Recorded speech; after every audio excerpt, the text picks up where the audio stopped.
কিছু প্রোগ্রামে যাদেরকে আমি আমি নিজেও চিনি না। ধরেন আমি মিডিয়াতে আছি, টুকটাকি যাই কাজ করি, নিজেও চিনি না, কিন্তু পাশের সিটে দেখি যে সে অ্যাওয়ার্ড পাচ্ছে। পরে আমারই নিজে জিজ্ঞাসা করতে হয় যে আপু আসলে আপনি কী করছেন।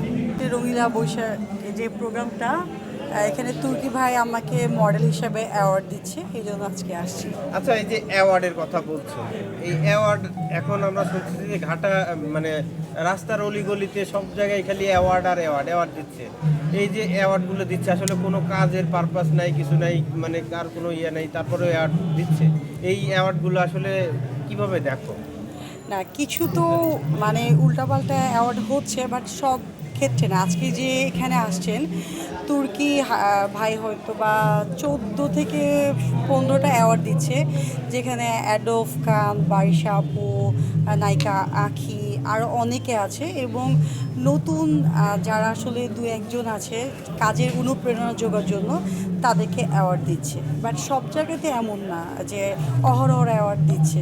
তবে হ্যাঁ, ইদানিং আমিও দেখছি কিছু কিছু প্রোগ্রামে যাদেরকে আমি আমি নিজেও চিনি না, ওই প্রোগ্রামে গিয়ে দেখি যে সেও অ্যাওয়ার্ড পাচ্ছে। মানে আমি ধরেন আমি মিডিয়াতে আছি, টুকটাকি যাই কাজ করি বা করছি, আমি নিজেও চিনি না, কিন্তু পাশের সিটে দেখি যে সে অ্যাওয়ার্ড পাচ্ছে। পরে আমারই নিজে জিজ্ঞাসা করতে হয় যে আপু আসলে আপনি কী করছেন, এরকম কিছুটা আছে। আচ্ছা, কেন আছো? এই তো ভালো আছি।